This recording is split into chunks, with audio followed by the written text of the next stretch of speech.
Since nasa Hong Kong na rin kami, nag-decide na rin kami pumunta ng Macau dahil magkalapit naman din sila. At alam nyo ba na wala rin kaming binayaran papunta doon? O diba, nag-enjoy na kami, nakatipid pa. Sumakay pala kami ng turbojet ferry. Paano ba pumunta ng Macau nang hindi gumagastos?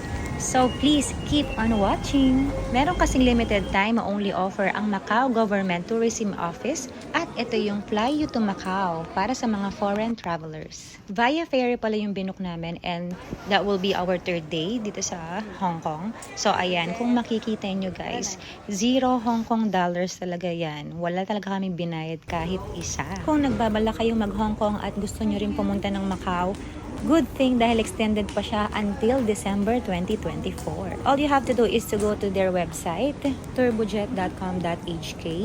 Pag may lumabas na are you a member, i-click nyo lang yung no.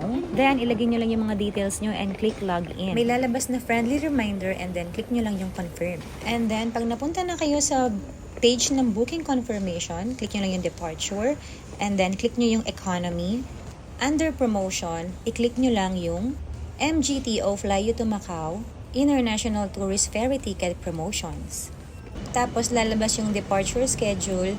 Pipili lang kayo kung anong schedule ang gusto nyo. Pero wag nyo lang pansinin yung mga nakalagay na price kasi hindi naman talaga iyon lalabas. Kapag na-click nyo na yung proceed, lalabas dun sa shopping cart na zero na yung amount as in wala na kayong babayaran. Sa last step, i-confirm nyo lang yung mga details nyo and click book now.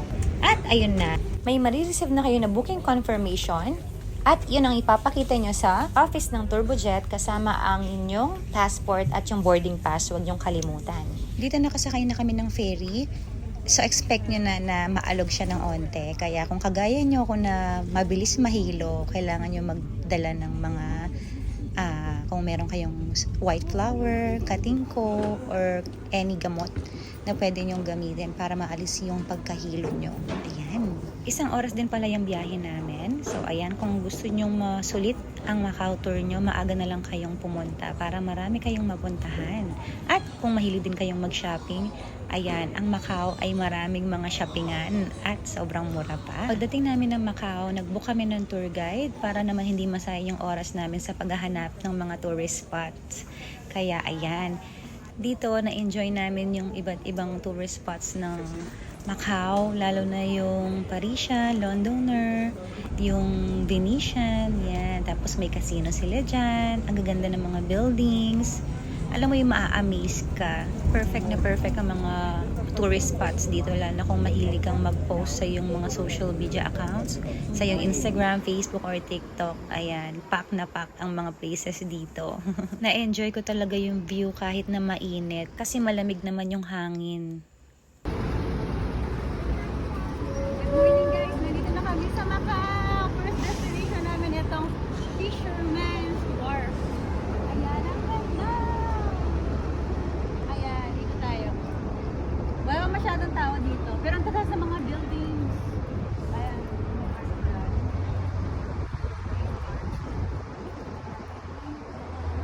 Pero maganda to pag gabi, kaso nag half day lang kami dahil gusto ko pang pumunta sa kabilang part ng Hong Kong kung saan yung Mongkok kasi gusto kong bumili ng kanilang roasted goose. Yun kasi yung isa sa mga bucket list ko kaya pumunta ako ng Hong Kong para matikman yun. Yung kasing location ng restaurant which is the Yatlock Restaurant ay located siya sa Central. So, kailangan pa namin lumipat sa kabilang part ng Hong Kong para makabili lang ng roasted goose. Hindi naman ako nagsisi dahil sobrang sarap talaga niya. Kaya no wonder kung bakit pinipilahan nila yung roasted goose sa Yatlock. And then dito, in-enjoy lang namin yung half day namin dito sa Macau. Nagpa-picture, nag-video, nag-vlog din ako. Ayan, in-enjoy ko rin yung mga pagkain, may mga free taste. Ayan. Basta ma-enjoy mo talaga siya, lalo na sa gabi. Kaso hindi nga lang namin nadatnan yung gabi.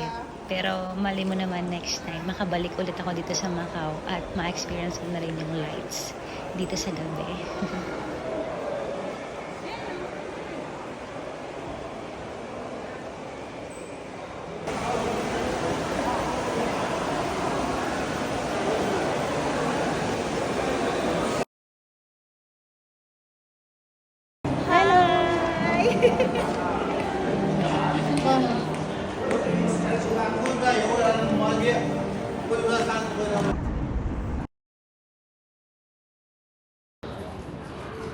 Namili rin pala ako ng mga iba't ibang shoes dyan sa Macau.